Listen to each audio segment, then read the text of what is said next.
What's up, Grassroots fam? So we're going to talk about landlords. We're going to talk about something that a lot of people go through when they deal with predatory landlords. Broke people go through this a lot. Mm-hmm.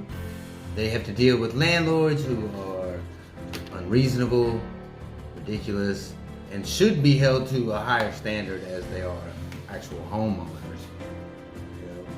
So some of y'all have been following our little story on Twitter where we've given little pieces of our situation in dealing with probably one of the most bizarre situations we've ever had to deal with. I think that we honestly have one of the craziest landlords ever. So where should we start? At the beginning? Andrew Yang suspended his campaign. It was a very heartbreaking night. Not long after he suspended, my sister gets a message as we were staying at my sister's house that Andrew Yang has suspended and we need to move out. We've got 48 hours. 48 hours notice. Yes. To move out. So we ended up staying in hotel, Airbnb for a couple weeks. And all of a sudden, something opened up. We're thinking, well, we were very fortunate, and thankfully one of the people close to us started a GoFundMe and raised enough money for us to move into a 2-bedroom house. And said Sunday, we'll move you in on Sunday. So well, Sunday rolls around and we're told that the people who were occupying the house are still moving out. We've got all of our stuff packed up. We're ready to immediately move into this place that we think is going to be ready for the next people to live in. We're thinking, we're going to get into a house and it's going to have nice floors and nice walls. All the things that come with a rental being ready for moving. Right. Because we were told that we were going to have to pay first month's rent and a $750 deposit. Sunday night. About 8 p.m. About 8 p.m. We're told it's ready. Come on. We walk into the house. It's extremely cold. Cold. That was the first thing I noticed. It was freezing and dark. Because it's an old house. They didn't have light fixtures on the ceilings. Except for 2 rooms. Yeah. So it was dark and it was cold. So the people are still moving out. We're trying to move stuff in. Mm-hmm. We're setting our stuff in another room while they finish moving their stuff out. So we started taking a look at the place. Have a look.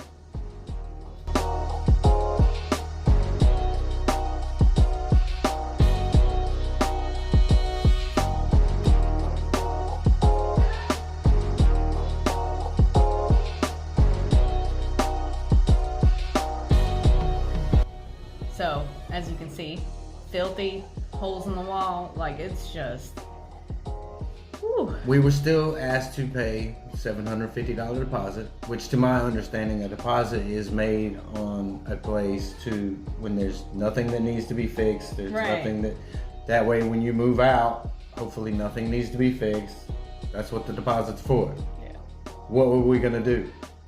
We couldn't be homeless, so we had to take it. Mm-hmm. We had no choice. And we told him that day, said, hey, we're gonna, you got a lease for us to sign or anything? And he was like, yeah, I'll get one for you. So he didn't have it on him. So we didn't even sign a lease that day. And we paid the money. Nor have we signed a lease to this day. Yes, we'll get into that. Still hasn't, we've requested a lease multiple times to protect ourselves.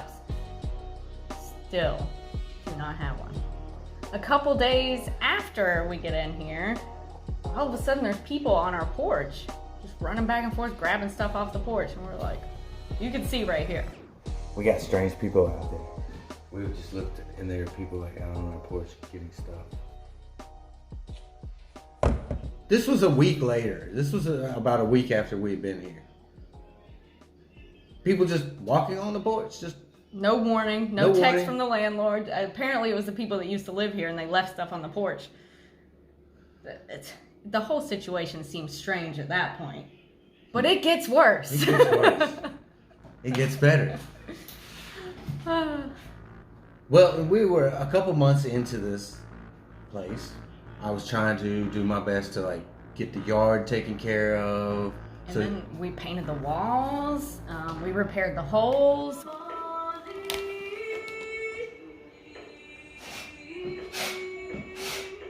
We are repairing holes in the wall. So we're fixing up the house. We're trying to do everything we can. We're trying to actually make it look nicer for them and make it livable for us. You would think that's a pretty good thing that you would want your tenants to do. Because you were supposed to have taken care of that already, but since you didn't, hey, as well as your tenants do it, right? But it gets even stranger. The pool? There is a pool on this property. And we spoke to him about us possibly fixing it so that we could swim in it.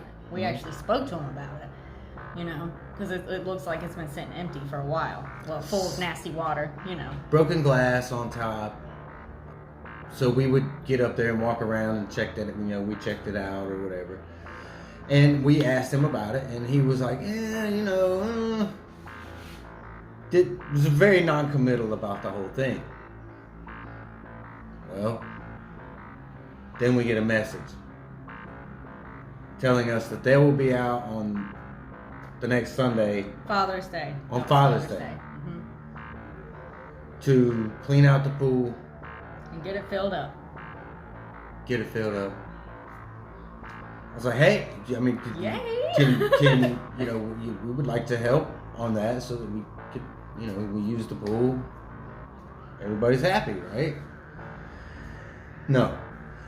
So you'll never believe what happened on Father's Day. Make sure you tune in for the next episode. Ding that bell so you never miss an episode.